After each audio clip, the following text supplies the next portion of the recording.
फिर्यादी महेश रामेश्वर हाके वय वर्ष 20 राहणार शिरनाळ तालुका चाकूर जिल्हा लातूर यास आरोपी दिनेश चव्हाण याने सांगितलं की त्याच्या वडिलांना खोदकाम करत असताना 1 किलो सोन्याची नाणी मिळाली आहेत, त्या विकण्यास मदत करा किंवा स्वतः विकत घ्यावी।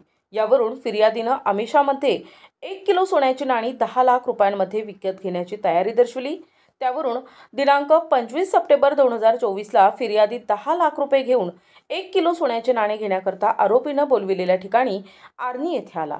10 लाख रुपये दिल्यावर सोन्याची नाणी घेत असताना अचानक एक सायलो गाडी आली आणि त्यामध्ये असलेल्या तोतया पोलिसांनी फिर्यादीला धाकदपट करून आरोपी आणि रोख 10 लाख रुपये घेऊन पसार झाले।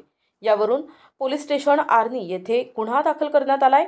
सदर गुन्ह्यात आरोपी निष्पन्न करून यापूर्वी 2 आरोपितांना अटक करण्यात आली आहे। दिनांक 28 मार्चला आरोपी अंकुश उर्फ पंकज बाबूसिंग राठोड हा त्याच्या गावात असल्याची गोपनीय माहिती मिळाल्यानं पोलीस पथकानं त्याचा शोध घेऊन त्याला अटक केली।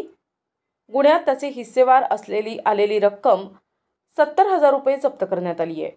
सदरची महत्त्वपूर्ण कार्यवाही कुमार चिंतासाहेब पोलीस अधीक्षक यवतमाळ यांच्या आदेशान्वये करण्यात आली आहे। प्रतिनिधी कलीम खान, NTV न्यूज मराठी, यवतमाळ।